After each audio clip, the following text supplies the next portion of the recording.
여도온의 주식 이야기 여의주 오늘도 돌아왔습니다. 밤사이에 ASML의 낭보 소식이 전해지면서 아무래도 반도체주들이 오늘 굉장히 힘들 수밖에 없을 텐데 이럴 때 오히려 기회를 삼아서 위기를 기회로 저가 매수할 수 있다라는 얘기도 있지만 불안해서 내가 반도체 투자 어떻게 하겠나라는 생각이 드실 분들은요. 이 종목들로 여러분들의 포트폴리오를 방어해 왔으면 괜찮았을 거고 앞으로도 방어하면 어떨까라는 생각이 듭니다. 자, 오늘 여의주의 주제 먼저 열어보도록 하겠습니다. 보여주시죠. 불안감이 커질수록 오르는 방산, 실적까지 좋아서 불안하지 않은 방산 얘기 또 해보도록 하겠습니다. 올해 안에 방산 3사의 주가의 강세가 정말 많이 두드러졌는데요. 3사의 주가의 움직임 YTD로 한번 보도록 하겠습니다. 다음 장 보여주시죠. 차트 먼저 보겠습니다. 주가의 상승률이 한화 에어로스페이스 같은 경우에는 무려 190% 가까운 수익률이 기록이 됐고요. 현대로템은 140% 가까운 수익, 그리고 LIG 넥스원은 90% 가까운 YTD 연 수익이 기록이 됐습니다. 물론 중간중간에 좀 횡보를 하는 구간도 있고 했지만 결국에는 이렇게 올라갈 수밖에 없었던 다양한 이유들에 대해서 여러분들도 잘 인지를 하고 계실 텐데요. 최근에는 우리나라가 남북의 군사적인 긴장감이 또 고조가 되면서 방산주들의 단기적인 또 수급이 쏠리는 모습도 나타났습니다. 그뿐만 아니라 유럽도 그랬고요. 중동 지역도 그렇고 계속해서 지정학적 리스크가 부각되면서 이러한 흐름이 장기화되고 있는 국면에서 방산주가 각광을 받았는데요.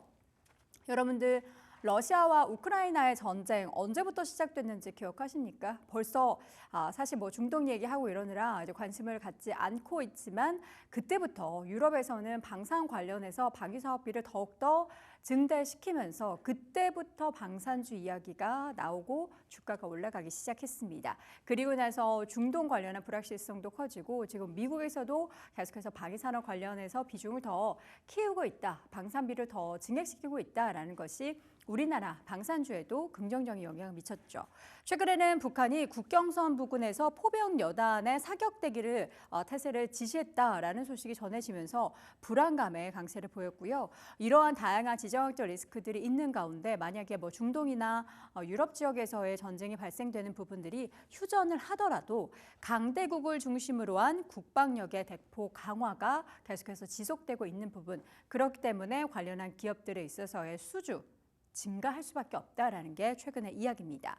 방산주는 그래서 추후에도 실적 모멘텀이 계속해서 이어질 것이다라는 긍정적인 전망이 나오고 있습니다. 자, 그런 가운데 9월 이후에 외국인 투자자들은 방산주에 대한 러브콜을 계속해서 보이고 있는데요. 외국인 삼성전자는 그렇게 팔면서 왜 8월부터 9월부터 10월 중순까지 이렇게 방산주를 사고 있을까요? 제가 옆에 지금 가지고 온 자료 같은 경우에는 LIG 넥스원 가장 덜 오른 종목이라고 볼 수 있는데 LIG 넥스원의 한 달 동안의 외국인 수급 표시 그래프입니다. 빨간색이 당연히 매수고요. 그리고 파란색이 매도인데 거의 매수 기조를 이어오고 있고요. 굉장히 많이 수급이 유입됐었던 그런 구간의 주가의 퍼포먼스가 당연히 좋았던 것으로 확인이 될 수 있습니다. 삼성전자를 판 외국인은 하나 에어로스페이스를 가장 많이 샀다고 해요. 한 달 새 지분율이 6%포인트나 증가를 했다라고 하는데 한 달 사이 얼마나 샀나 봤더니 총 2,400억 넘게 외국인이 사면서 가장 많이 산 종목 가운데 하나 에어로스페이스가 4위라고 합니다. 지분율이 현재 외국인이 하나 에어로스페이스를 43% 가까이 들고 있다라고 합니다. 지금 상황에서 외국인 사는 이유는 뻔하죠. 지정학적 리스크 계속해서 부각되고 있고 또 미국에서는 지금 트럼프 대선 후보의 당선에 대한 기대감이 다시 한번 또 우위를 점하면서 여기에 따라서 기대감을 방산주로 다 집중을 하고 있습니다. 자, 방산주 얘기를 계속해서 하면 할수록 좋다라는 생각이 드실 텐데요. 증권가에서는 그래서 목표 주가를 올리면서 방산주 그 3사에 대한 기대감을 계속해서 내비치고 있습니다. 증권가 목표 주가 올리고 우리 투자자들은 투자 금액을 과연 늘려야 될까요? 3사 하나씩 좀 체크해 보도록 하죠. 먼저 한화 에어로스페이스입니다. 목표 주가의 평균을 보니까 한 30만 원 중반대에서 40만 원 초반이 가장 높은 목표 주가로 설정이 돼 있는데요.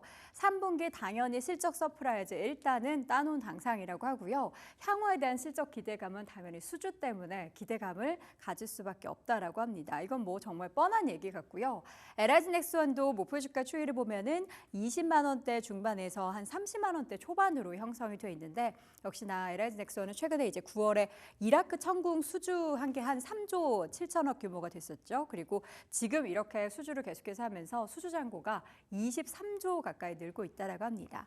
지금 그래프에서 보시면 LIG넥스원의 수주 잔고 추이인데요. 2020년부터 2024년 1분기까지입니다. 정말 계단식으로 그리고 이 3년 동안이 그렇게 많이 늘지 않았던 그런 구간에서 2023년에 한 번 크게 그리고 2024년에 더 크게 한 번 더 수주 잔고가 꽉꽉 채워지고 있는 것을 확인해 볼 수 있습니다. 여기에 더해서 LIG넥스원은 비공에 대한 수출이 성공할 때에는 미국의 최초로 수출하는 방산 기업으로 도약할 수 있다라는 모멘텀도 있어서 앞서서 저희가 사실 세 종목에 대한 수익률 봤을 때 LIG넥스원이 가장 적었잖아요. 올해 수익률 기준으로 봤을 때는. 그래서 이런 모멘텀이 맞다면 덜 오른 종목을 살까 하는 그런 생각도 들 수 있을 것 같습니다. 다음 장 이어서 현대로템 보도록 하겠습니다.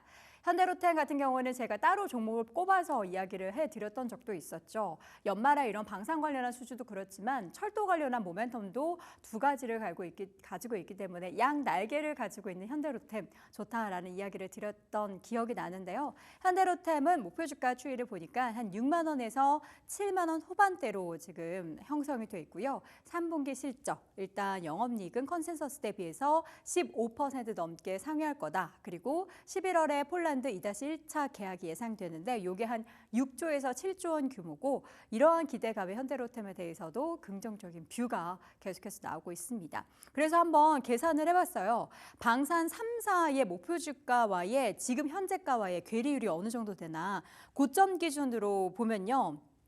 그러니까 지금 주가가 이렇게 올라와 있는데 가장 많이 목표 주가를 가장 높게 올린 그 증권사 목표 주가와 지금 가장 낮았던 그 괴리율을 한번 보도록 하겠습니다. 상승 여력이 한 30-40%는 돼요. 근데 저점 기준으로 보면 한 15%에서 20%로 반절로 뚝 떨어집니다. 물론 단기적으로 올랐고 추세적으로 계속 올랐기 때문에 이걸 추후에 뭐 100%, 200% 수익률이다라고는 누구도 장담을 할 수 없겠지만 여러분들도 목표 주가 보시면서 여기 제가 이제 키움에 있는 요 자료를 가지고 왔는데 이런 거 확인해 볼 수 있어요. 목표 주가와 현재와의 괴리율, 요 퍼센테이지를 보면서 내가 만족할 만한 수준의 그러한 수익률이 날 수 있을 것인가. 또 저 목표 주가 같은 경우에는 보통 12개월 평균 목표 주가이기 때문에 여러분들이 방산주 투자하실 때 지금 시점에서 얼마나 더 올라갈 수 있을지 여러분만의 상승 여력을 한번 생각해 보시고 목표가 잘 설정하셔서 잘 방어되고 있는 방산주에 대한 투자를 적립해 보시기 바랍니다. 자, 오늘 여도은의 주식 이야기 여의주에서는 방산 3사에 대한 이야기를 나눠봤습니다.